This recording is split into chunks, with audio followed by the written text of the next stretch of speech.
Hello, everybody. I hope you're having a fantastic day. Today, Scotty and I are here to welcome you into the first of the 4 Commander Masters decks. So, thank you very much, Scotty, for that intro. So, yeah, we've managed to have a look at the whole entire series so far of the boosters. We've opened the set, the draft, and the collector's boosters. And today we're starting our journey down the rabbit hole that is the Commander decks. Now, usually, if you're new to our series, what we do here is we analyze the precon as is. We have a look at the synergies of the cards, the synergies with the commander, how good the deck overall is as a precon out of the box. We score it out of 10, and then we go from there. So this is going to be Eldrazi Unbound with Zhulodok Void Gorger as the commander. Now this is a first because it's the first deck that Wizards of the Coast has made with a colorless commander. So it has no color identity, meaning that it's a generic mana overall. And the cards that you'll be able to play, if you're familiar with Commander, you already know this, but if you're new, the cards that you'll be able to play are identified by the commander's colors proper. And this one has no color, so you can only play colorless cards in this deck. Now I haven't had a real look at the deck proper, but I foresee that you'll have a lot of artifacts and similar things like here you see spirits, you'll have Ugin, I hope, so on and so forth. So without further ado, let's have a look at the contents of this wonderful deck.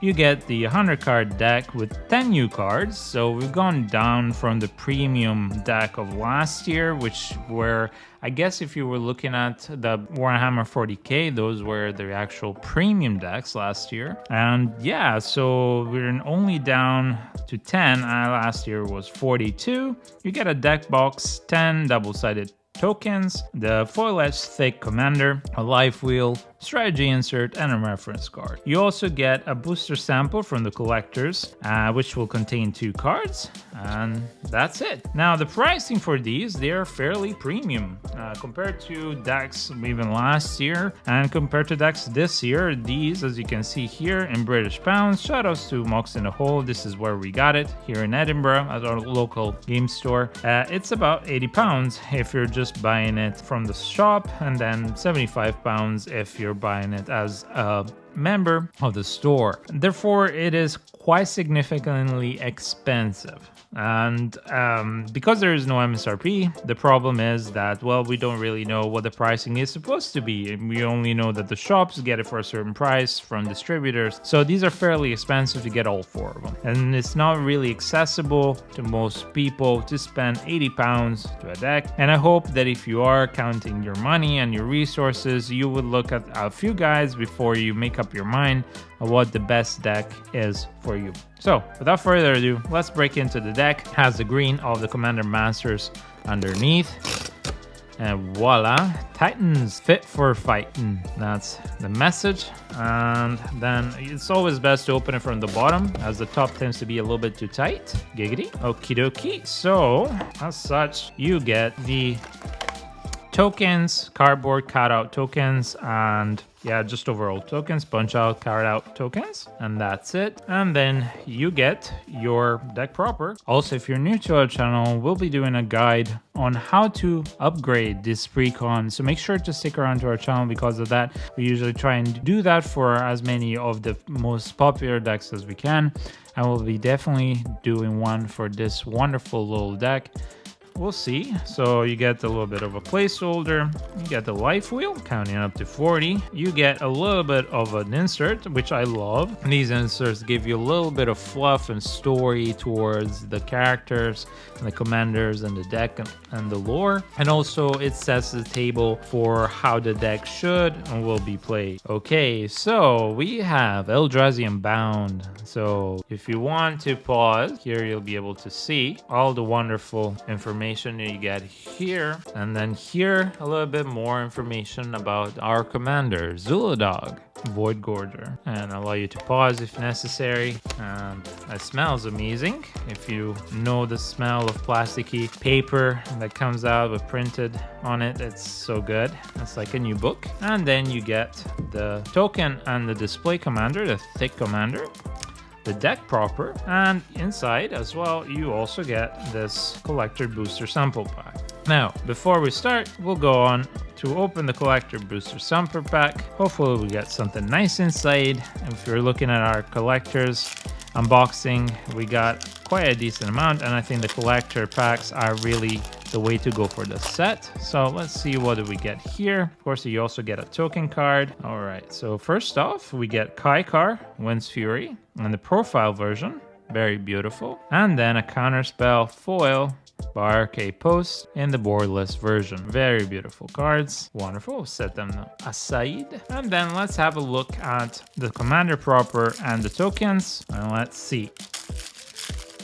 Now, I'm interested actually in the way that this deck will play, because from what I know, Eldrazi are extremely expensive. As you can see, the commander is a 6-coster. So we'll see how it goes. Zhulodok Void Gorger is an Eldrazi 7/4 that costs 6, generic. And cardless spells you cast from your hand with mana value 7 or greater have Cascade and Cascade. So Cascade means that when you cast one, exile cards from the top of your library. Until you exile a non-land card that costs less, you may cast it without paying its mana cost. Put the exiled cards at the bottom of the library in a random order, then do it again. So this is because it has double Cascade, that's why you get to do it again. So, I mean, the whole purpose of this is, well, simply put, you have big colorless spells that allow you to cast smaller but yet big still spells straight from the top of your library. So that's very nice. So yeah, this is an interesting commander. It gives Cascade to all your big spells. I would reckon ramp is going to be extremely important in this deck, and to be fair, there's a problem with this because unless you have a lot of the artifacts that tap and add a significant amount of mana and the Tron lands, you're not going to be able to have a lot of ramping that decks like, you know, Simic will be able to have, or anything with green as a base. So I foresee that might be an issue. And then we get to the Thopter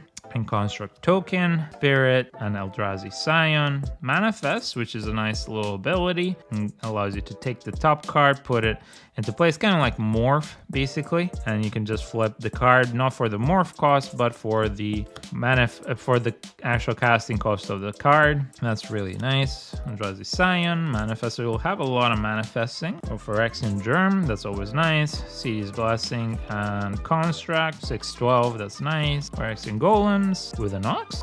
Interesting. Ox, Phyrexian Golem, and Ox. So those are the tokens. That's the commander, and now it's time to have a look at the deck proper. Now, here we go. A little bit of spoilers ahead. I'm just trying to find the pull tab is here with Kozilek, the Great Distortion being here. And let's see. So we'll take a look at the general as well. So this is the commander.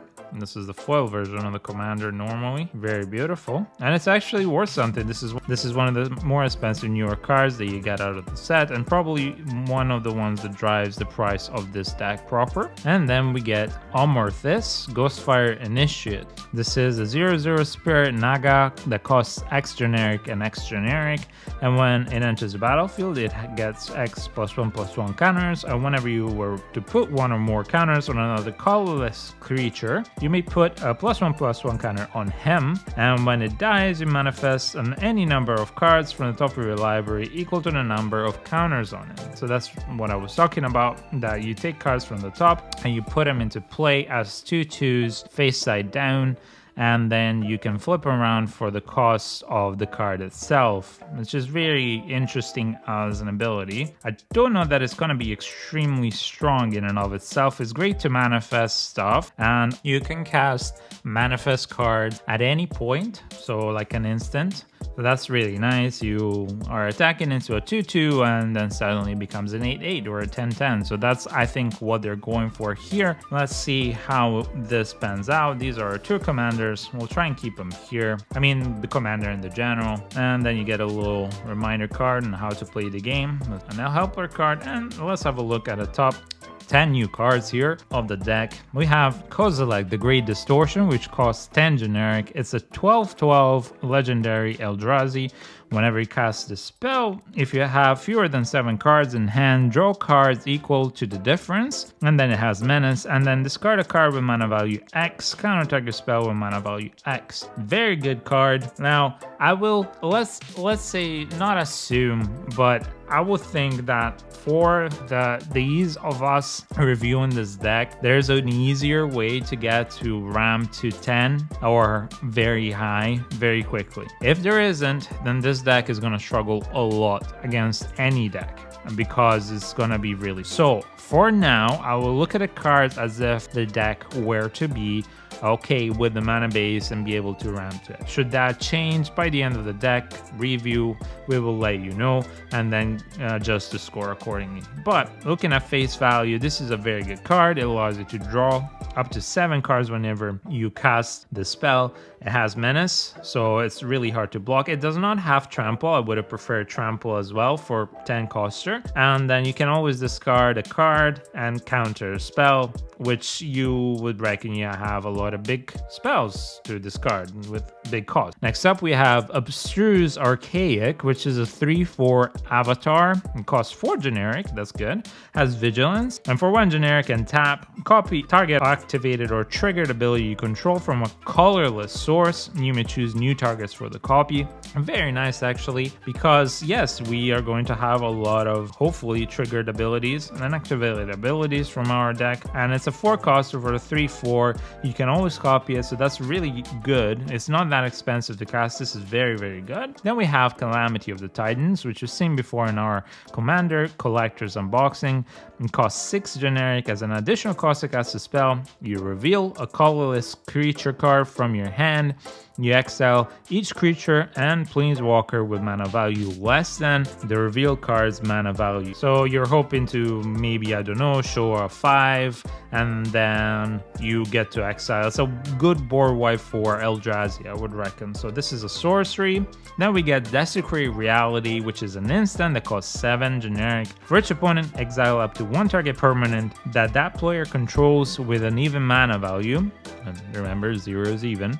And then it has Adamant. If at least 3 colorless mana was spent to cast a spell, return a permanent card with an odd mana value number from graveyard to the battlefield. So this is going to play into your hand because you're not going to be playing any spells that are colored, so you're not going to have a colored mana base. So this is quite interesting. It is very expensive to exile 4 cards. It's very limiting because it's, you know, you have to only exile even costing cards permanent, which is annoying, but at the same time you get to basically reanimate card from graveyard, which is really, really good, and it's at instant speed, so that's really, really nice. Again, we're assuming that we can cast these easily in this deck, that there's a decent enough either mana base or artifacts base that allows us to do this, because otherwise the whole point is mute in this deck. Flare of Loyalties is another 10 generic caster Eldrazi.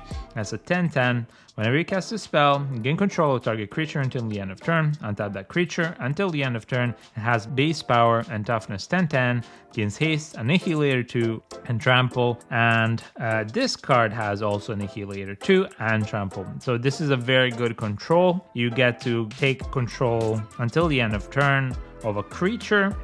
You will have to have, if you're playing this, a stack outlet, because you want to be able to not give it back if possible, especially if you're taking control of a commander or if you're taking control of really, really, really strong creatures. But alternatively, you just literally have, I don't know, a 15/15 trampler with an Annihilator 2, for example. So that's really, really strong and very, very good. I really like this card.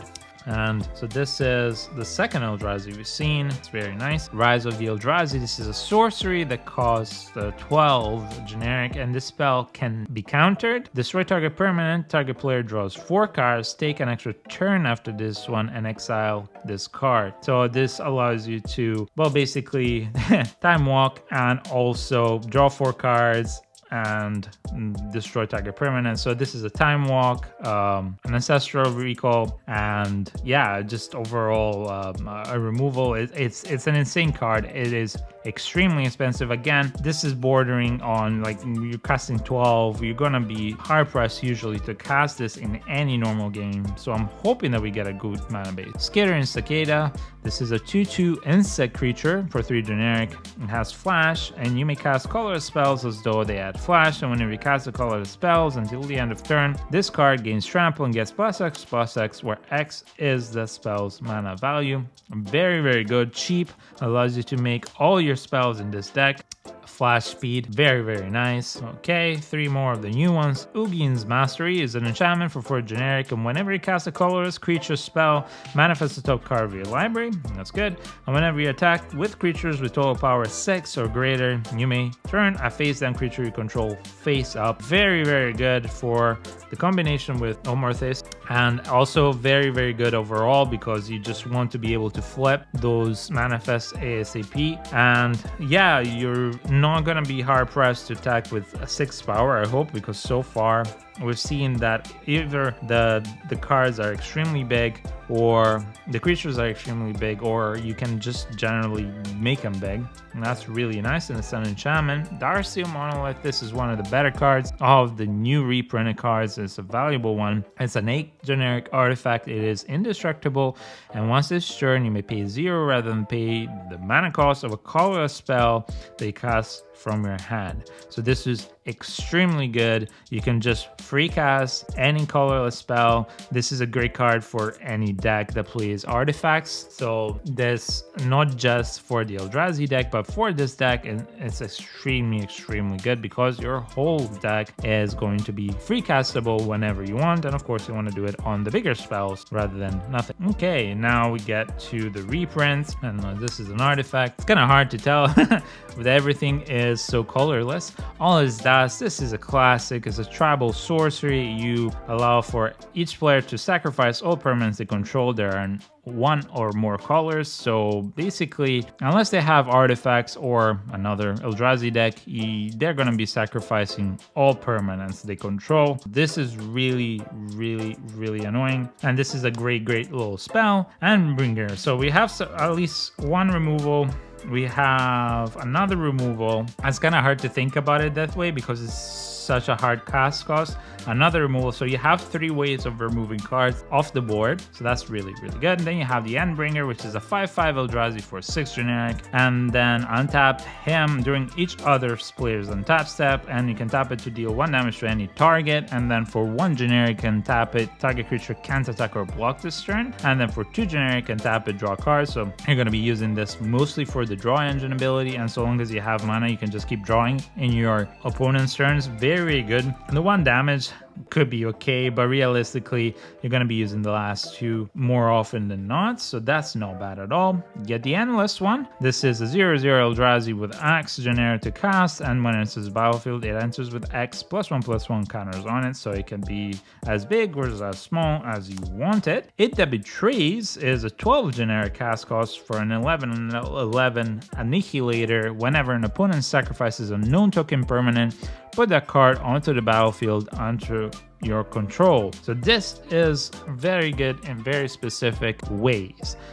First off, if you're thinking about it, there are, this, for example, the synergies with All Is Dust, if I'm not mistaken, and also it has synergies with Annihilator as well, which is the really good thing because you don't really need a synergy spell to cast it. It just comes into play whenever you attack. Every known token permanent that they have to sacrifice comes into play under your control, and realistically, unless they're playing a lot of token decks, which do exist, you're going to be swinging for the fences with that card. Matter Reshaper is a 3/2 Eldrazi that costs 3 generic. When it dies, you reveal the top card of your library. You may put that card onto the battlefield if it's a permanent card with mana value 3 or less. Otherwise, you put a card into your hand. Decent. I would reckon that I have not seen anything except for the cicada. They cost that little, so realistically, it dies, you get to draw an extra card. Not bad. Oblivion Sower is a 5/8 Eldrazi that costs 6 generic. Whenever you cast a spell, target opponent exiles 4 cards of the library, and the top ones, and then you may put any number of land cards that player owns from exile onto the battlefield under your control. This is decent. It's unfortunate that it's not when he attacks, because then that would be extremely good, because it is fairly expensive to cast, and at the moment I'm not seeing a lot of mana generation here, so you'll want that somehow. Okay, Ugin the Ineffable. This was in War of the Spark, if I'm not mistaken. This is a 4 loyalty Planeswalker that costs 6 generic. Colorless spells you cast cost 2 generic less to cast. That's wonderful.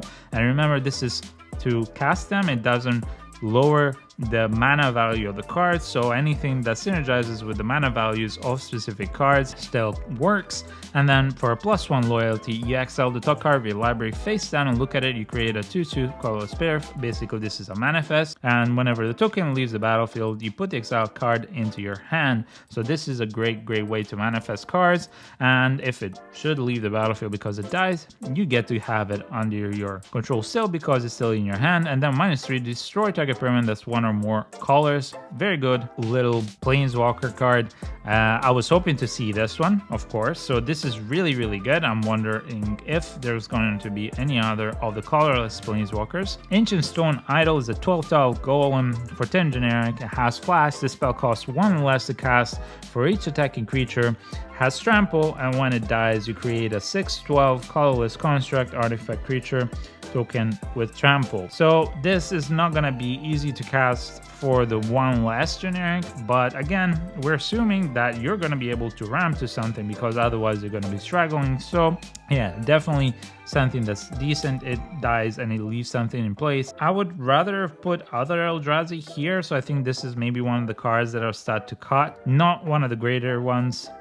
Just like, for example, I would like to point out the Matter Reshaper is also another card that not necessarily needs to be there. It might be cut, but yeah, it's okay. Then you get a Duplicant that costs 6 generic. It's a Shapeshifter. It's a 2/4. It has imprint. When it enters battlefield, you make exile target no token creature, and as long as the card is exiled with duplicants, is a creature card. The duplicant has the power, toughness, and creature types as the last creature card exiled with duplicant, and it's still a shapeshifter. So basically, either you're removing one of the opponent's creatures and you're creating a copy of it, basically minus the abilities, or you're just going to remove one of your really big dumb creatures that don't have a lot of abilities, and you just get to imprint onto him. I'd rather use it on my opponents, this one, and realistically, this is an okay removal.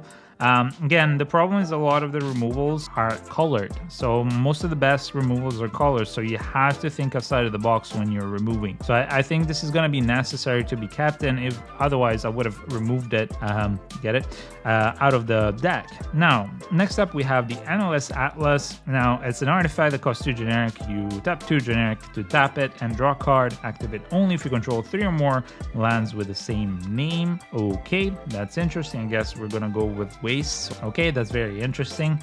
Yeah, I mean, I guess the land base will allow us to do this. Otherwise, it'd be really useless to have this. Yeah, I mean, it's free draw card for 2. It's not bad. It's always great to draw cards, and I'm not expecting them to give you the 1 ring in this deck at all. Now, Forsaken Monument is a 5 generic legendary artifact. Colorless creatures you control get +2/+2, so you're buffing your creatures. And whenever you tap a permanent for 1 generic, add an additional 1 generic, and whenever you cast a colorless spell, you gain 2 life. Very, very good, especially for the second ability. Most of your creature spells are already extremely strong. You don't necessarily need the first one, but the second one is insanely strong, and this I will keep just for that. Hangerback Walker is a 0/0 construct that costs X generic and X generic, and whenever it enters the battlefield, it has X +1/+1 counters, and then when it dies, you create a 1/1 Thopter artifact creature with flying for each +1/+1 counter on him. So you cast it for 10, then it's a 5/5, and you create 5 Thopters. And then for 1 generic and tap it, you can put a +1/+1 counter on him. So this is actually a really, really decent creature, but it's more of a counter creature, which is not bad. It does synergize with Omorthus, so at least there's some synergy there. It's not necessarily, if I want to go with Zhulodok, the kind of creatures that I would cast and play in this deck, and maybe I will cut it because it gets really expensive for very little payback or return. So maybe this would be more the theme of counters, and I would remove that if we're going Eldrazi. Investigator's Journal. This is a 2 generic artifact clue, and when it enters battlefield, it has a number of suspect counters equals to the greatest number of creatures that player controls, and then it can be any player. And then for 2 generic and tap it, you remove a counter from the journal and you draw a card, then you tap 2 and sack it to draw a card, so it allows you to continuously draw up until you sacrifice it and draw. Again, 2 generic to draw is really, really good. There are decent ways to draw already, so that's really nice. You have already seen a couple, like 3, I think, if I'm not mistaken. So that's really, really good. Ooh, Cauldron Complete. This is a legendary artifact equipment. It has living weapon, it has indestructible, and equipped creature gets +5/+5 and has first strike, trample, indestructible, and haste.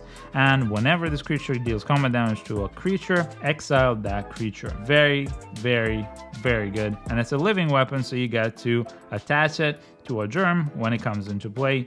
It's a very, very good one. And yeah, I mean, if you're going tall and strong, this is something that you definitely want, because realistically, a 5/5 with a lot of oomph, as they say, and then you can attach it. Next, we have the Maze Mind Tome, another way to draw. So you tap it to put a page counter and scry, and then you tap 2 and then tap it to draw a card. And whenever this one, and also you put a counter on it, and whenever it has 4 or more counters, you have to exile it, and if you do, you gain 4 life. So again, unfortunately, you're kind of counting down. This is already the second card that you're counting down for draw. Also, I'm starting to wonder, where are all the Eldrazi? Because so far we saw very few. Like, I think the Eldrazi just kind of stopped there. Let's do something here a little bit different. So, I mean, I'll keep this as an Eldrazi, even though it's not fine.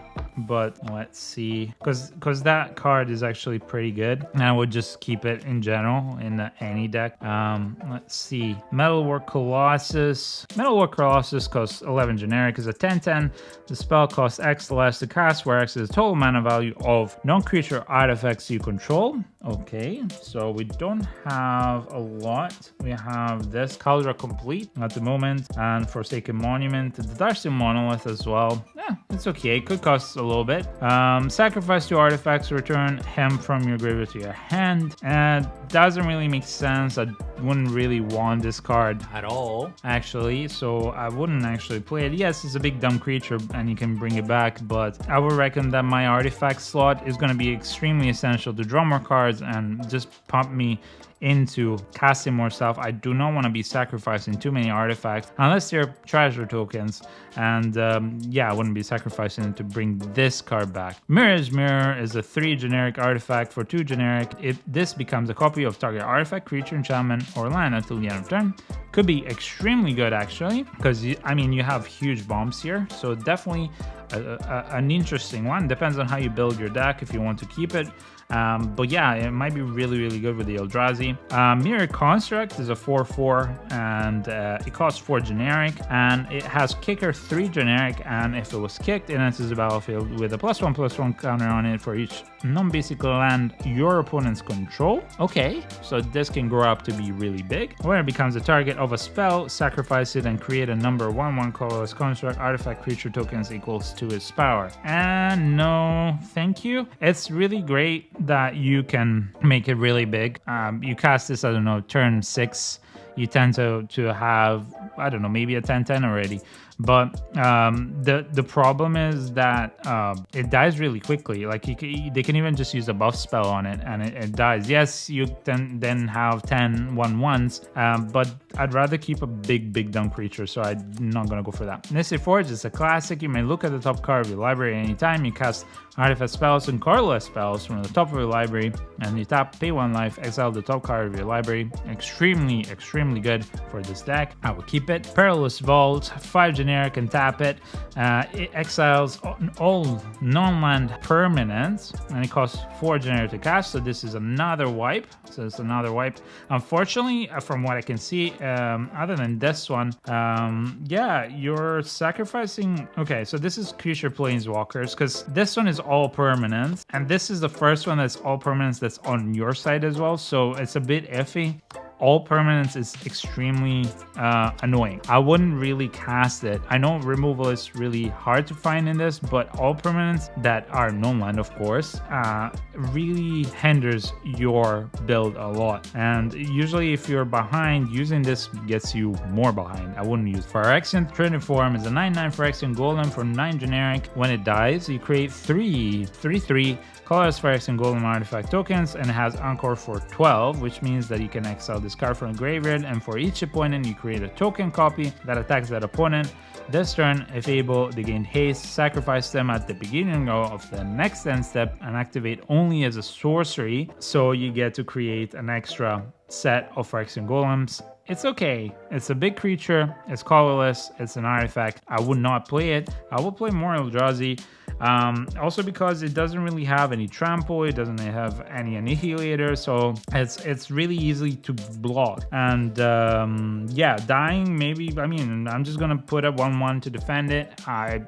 Never needs to die, and then you can't do anything with it. And the Encore cost is extremely expensive. I'd rather be casting the other 12 cast spell, which is the Rise of the Eldrazi, than this one. Solemn Simulacrum, very good. You get to actually go and search for a basic land whenever it enters the battlefield, and when it dies, you get to draw a card. So very good for ramp. I would keep it inside. And it's not necessarily a strong card usually, but under this deck, with the fact that, well, you're lacking a lot of ramp that you don't get out of green, you don't get it out of, well, any other color, yeah, definitely use it. Soul of New Phyrexia is a 6 generic 6/6. Phyrexian Avatar has trample, so that's already something I would keep just because of that. For 5 generic, permanents you control get indestructible to the end of turn. Very good. And then for 5 generic, you exile him from the graveyard. Permanents you control get indestructible until the end of turn.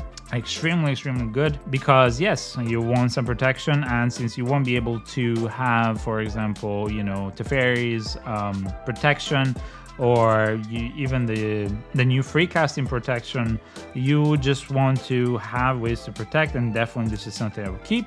Still Hellkite, 5/5 dragon with flying, 6 generic to cast it, 2 generic, gets +1/+0 at the end of turn. It's, oh, okay.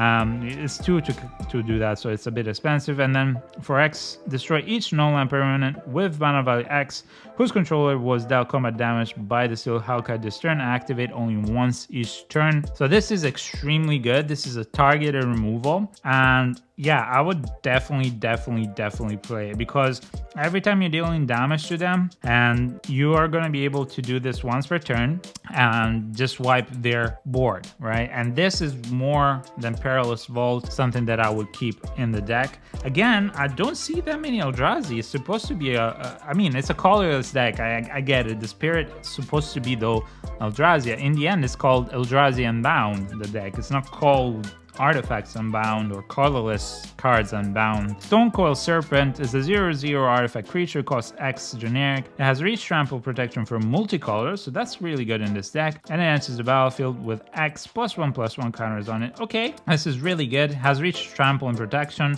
something that I would keep over other cards, but if necessary to swap in some better Eldrazi, I would remove it. Transmogrifying Wand enters the battlefield, and it has 3 charge counters, so you can tap 1 generic and tap it, remove a charge counter to destroy target creature, and its control creates an Ox token creature, so this is where the Oxen come in play. Decent removal. Again, you're struggling with removals, you don't have a lot, so this is really good. I would keep that one. And now we're starting to see some of the lands. Arch of Oraska is a land. It has a sand. If you control 10 or more permanents, you get the blessing. And you can tap it and add 1 generic, and for 5 generic and tap it, you draw a card, and you can only activate it if you have the city's blessing. Not that great. It's really expensive, the second ability. I was hoping that actually with Ascend you would get a lot of mana. This is what I was hoping, like it would just give me a lot of mana, because the problem is, since most of your stuff costs so much, you're not gonna have really quickly this 10 permanents on your side. So it's meh. Last one, it enters the battlefield with a charge counter on it, and you can tap it and add 1 generic. Then for XX, you put X counters on this blast zone, and then for 3, tap, sacrifice, and destroy each no-land permanent with mana value equal to the number of charge counters. So this is really, really good. You can wipe your opponent's board. Definitely something that I would use. Bonder's Enclave, tap to add 1 generic, and then 3 and tap, draw a card, activate only if you control a creature with power 4 or greater, which is going to be really easy to do. It's a bit on the expensive side, but it's good to get extra draws on your side. Gaia's Sanitarium, this is a legendary land. It's classic, tap to add 1 generic, and for 2 generic and tap, each player draws a card, then discards a card. I want to use it in this deck. You're not a Reanimator deck, and you're giving too much advantage to opponents. Mirror Pool is a land, enters the battlefield tapped. You can tap to add 1 generic, and then for 3 generic, you can tap and sacrifice it to copy target instant sorcery spell you control. You may choose new targets with a copy, and at the moment, the instants and sorceries are already too expensive, so I don't know that I would want to do that. For 5 generic, you tap, sack it, and then you create a token that's a copy of target creature you control. This one is a better ability. Again, though I would go less utility and more mana if I could in my lands. Ruins of Orn Reef enters the battlefield tapped, and then you can tap it to add 1 generic, and then tap to put a +1/+1 counter on a colorless creature that enters the battlefield this turn.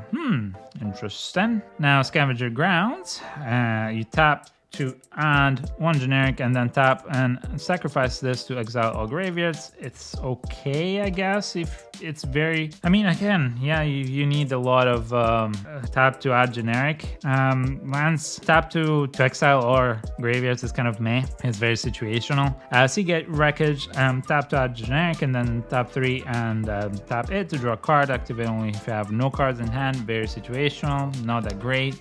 Shrine of Forsaken, tap to add 1 generic, tap to add 2 generic, spend this mana only to cast colorless spells, activate only if you control 7 or more lands. This one I would unfortunately keep. It's usually something that I don't really keep, but for this deck I would have to keep it because of the need to ramp. Tried Sanctum, tap to add 1 generic, tap 2 and tap it. Target legendary creature becomes a god in addition to its other types, and then you put a +1/+1 counter on it. Again, okay. You already have huge creatures, you don't necessarily need it. 4 generic and tap it, and then sacrifice it, put an indestructible counter on target god. Okay, yeah, you can make something indestructible, but it's really, really expensive to do, but you can do it in 2 turns. Not necessarily something I would keep. Okay, War Room, tap to add 1 generic, and then for 3 generic and tap it, pay life equal to the number of colors in your commander's colors, identity, and draw card. Has 0 colors, so you pay 0 life, you draw a card. Okay, that's good. Again, you're drawing. I would tend to keep more the drawing ones than the ones that do buffing and stuff like that necessarily. Burnished Heart is a 2/2 artifact creature elk, 3 generic. When you 3 generic and sack it, you search your library for up to 2 basic land cards, put them onto the battlefield tapped, then shuffle. And again, I think they will... Yeah, so they're going to use the waste. This is what I meant, not those are, because it is a basic land. So this is where I would say, yeah, absolutely keep it. It's necessary for your deck. Absolutely. Geode Golem, artifact creature golem, 5/3, costs 5 generic. It has a trample, and whenever it deals combat damage to a player, you may cast your commander from the command zone without paying its mana cost. Actually pretty good. Really, really good. This is like, you're basically, if you keep this alive in any way, give it indestructible, for example, because it's an artifact. There are many artifacts that can do that. You can give it an equipment. This is something that will keep alive, and I would definitely use it in the deck if you're gonna play around trying to keep it alive. So for example, the Lightning Greaves, yep, there you go, is really, really good on top of that, so definitely something that I will keep in the deck. Meteor Golem, too expensive for what it does. Yes, you destroy target one permanent when it enters the battlefield, but it's way too expensive. You already have a lot of removal here. Maybe it's time to start looking more into the Eldrazi slot and putting more Eldrazi so it can have Annihilate more. So yeah, maybe not so great. Soul Ring, classic, definitely must here in this deck, absolutely. Thought Vessel, another great one. You don't have a lot of like cards that draw you an insane amount of cards, but I would play it because you do need ramp. Maybe if you don't have any of the Moxen or the Vaults or the other monoliths, definitely play this. Thran Dynamo, absolutely must play in this kind of deck, absolutely. Unstable Obelisk, tap that 1 generic, it costs 3 generic, 7 and tap and sack it, destroy target permanent. It's expensive for what it does. There are better cards that do this that are artifact, but still it's an okay if you don't have those cards. Reliquary Tower, no maximum hand size, tap 1 to add 1 generic. I will keep this more. Rogue's Passage, tap, add generic, and then target creature can't be blocked this turn by tapping it and tapping 4. Very, very good for your deck. And again, if you're doing it with the Geode Golem, very, very good. I like it here. Also because you have insane creatures that if they manage to hit your opponents in the face, well, then you're going to be doing so much damage compared to a deck that only has like 4 4s and 5 5s. So if you have a 12-12, that has Annihilate, and on top of that, you give it the ability to just hit your opponents in the face. Well, yeah, they're gonna be sad. Artisan of Kozilek, finally, an Eldrazi. Okay, so this is a 10-9 for 9 generic, and when you cast a spell, you may return target creature card from your graveyard to the battlefield. Very, very good. So it's a reanimate, and it has an Annihilator too. Finally, yes, play it. Absolutely. Bane of Balagad. Also, I wonder if they're gonna play, sorry to interrupt, but I wonder if they're gonna play, there's an Eldrazi that whenever a creature dies, you can create I think a token or whatever, a small Eldrazi Scion token that you can sack it and add 1 generic mana. So yeah, maybe that's something that we need here. Bane of Balagad is a 7/5 Eldrazi that costs 7 generic, and when it attacks, defending player exiles 2 permanents that they control. Okay, this is very nice. Again, it has Annihilator 2, basically. I would definitely play Eldrazi. I mean, this is the name of the game, absolutely. Not of This World is a 7 generic instant. Again, we only saw 1 instance so far, so sorceries in instance, not many. And a counter target spell or ability that targets a permanent that you control. And this spell costs 7 less to cast if targets a spell or ability that targets a creature you control with power 7 or greater. Very good, very, very good. I actually really like this. Yeah, I think, yes, it's a bit expensive, but you get a counter. And yeah, if you can ramp up to 7, you have a counter on a colorless. Absolutely play it. It's a necessity. Spatial Contortion costs 2 generic. It's an instant. Target creature gets +3 -3 until the end of turn. It's a combat trick. You don't have a lot of colorless instants so far that I've seen, so maybe keep this. But if there are better ways, we'll definitely remove this one. Okay, Titan's Presence, 3 generic. It's an instant. As an additional cost to cast a spell, reveal a colorless creature card from your hand, which is not going to be hard. Exile target creature if its power is less than or equal to the reveal card's power. Very, very good. Absolutely play this. Compared to Spatial Contortion, this is better. Of course, Spatial Contortion is actually really good because, yeah, it's a -3, +3. You can remove something on their side, or you can just buff something and do a lot of damage, but I would rather go Titan's Present. Warping Whale, this is 2 generic instant, choose 1, exile target creature with power toughness 1 or less. Okay, another great. Turn a target sorcery spell. Okay, a bit better.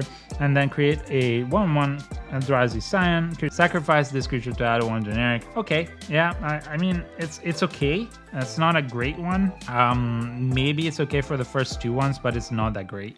Crashing Drawbridge, 0/4 for 2 generic, and it's a defender, and you can tap it, and creatures you control gain haste until the end of turn. Not bad, but meh, you know there are better. Dreamstone Hedron is a 6 generic artifact, tap to add 3, very, very good. Tap 3 and tap it, destroy, sacrifice this to draw 3 cards. Very, very good for this deck, absolutely a must keep. Finally, Everflowing Chalice, I was wondering if you were going to be here. Multi-kicker 2, artifact costs 0, and it enters battlefield with a charge counter on it for each time that it was kicked, and then you tap and add 1 generic for each charge counter on it, absolutely amazing and a must play in this deck. Ooh, Fire Shrieker. I haven't seen this in forever. I think this was Mirrodin. I don't know. Let me know in the comments down below if this was Mirrodin.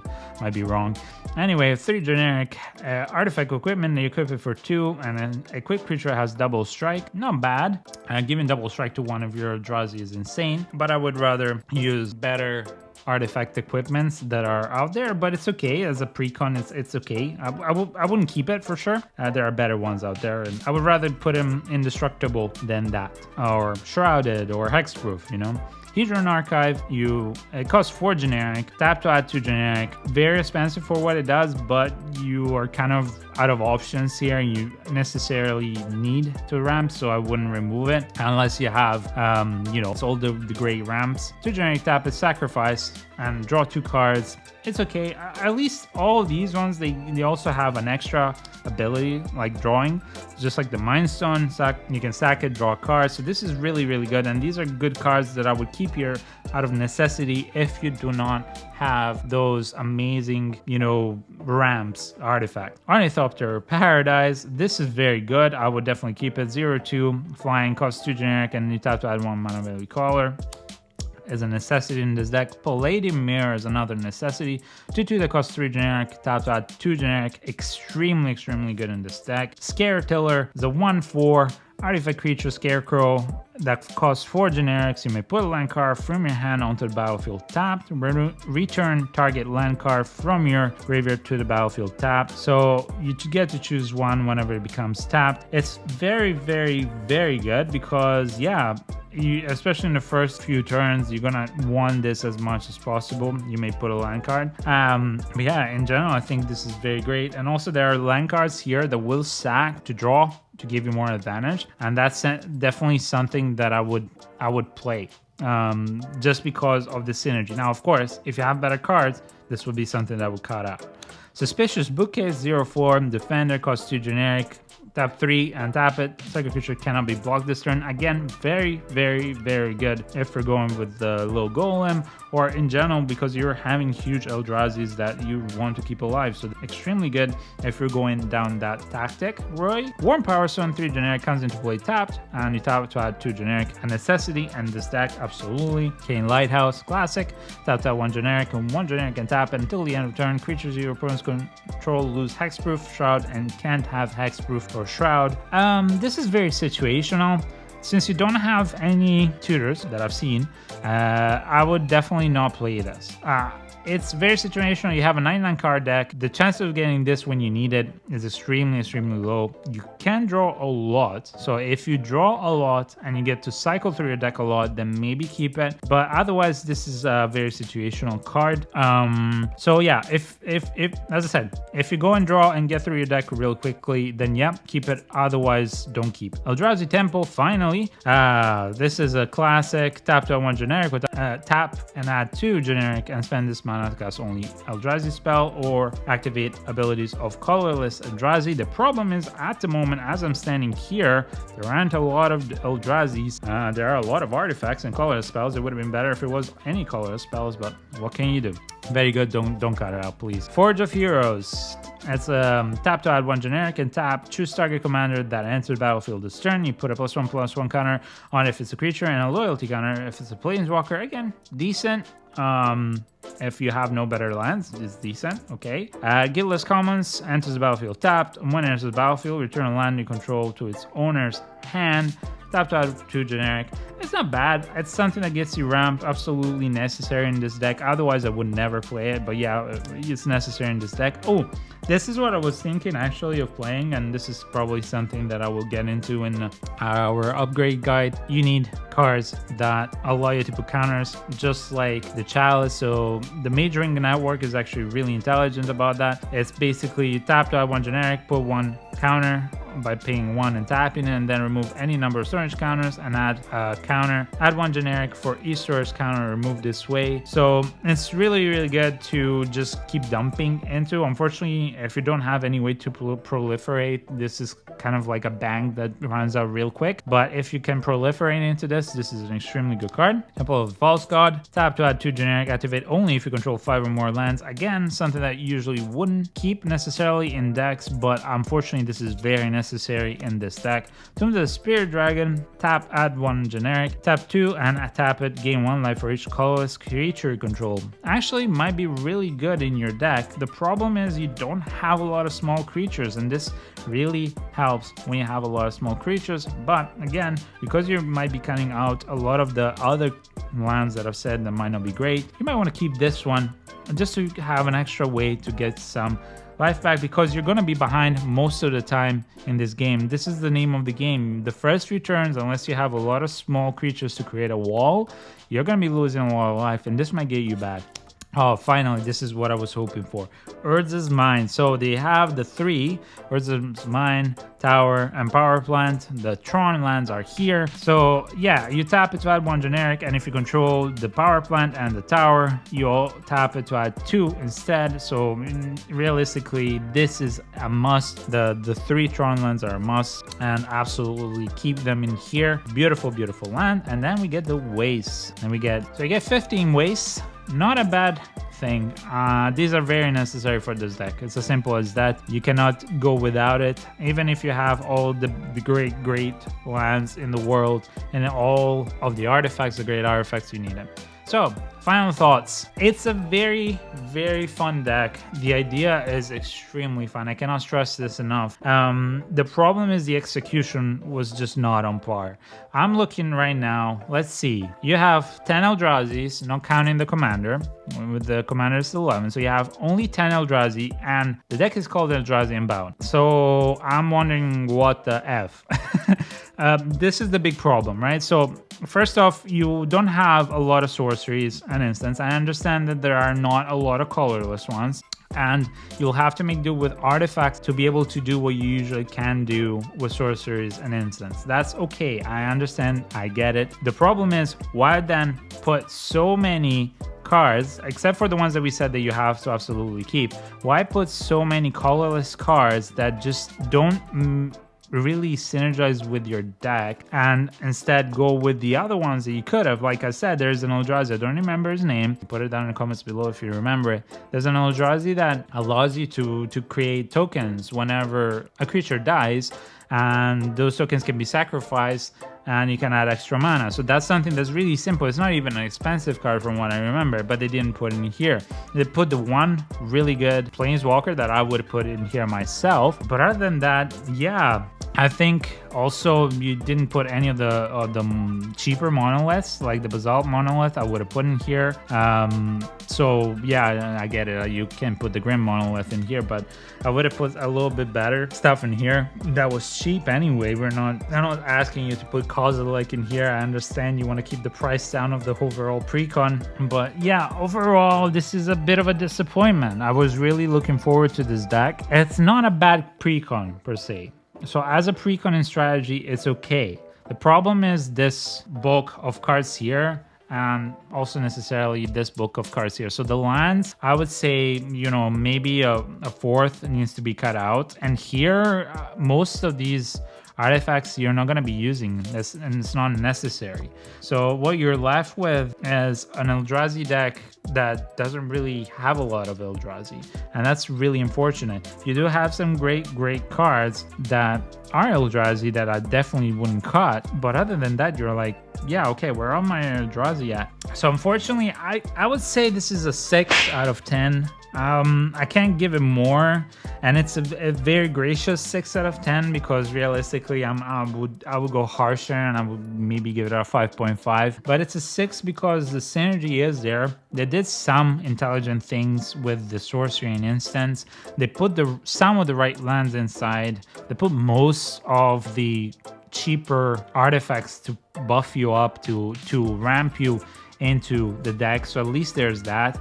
There are some okay reprints value-wise, it's not worth, though. This is my issue. It's not worth £80. This is the thing. You're paying premium and it's not Eldrazi enough. Unfortunately, yeah, this is what I'm saying. It's barely a 6 here, and it's a 6 because of the cool idea behind it, more so than the synergy of the precon. The precon itself is a 5.5 realistically. So unfortunately, that's it. Now, Scotty and I will be, as we said before, we'll be giving you a guide on how to best upgrade this precon.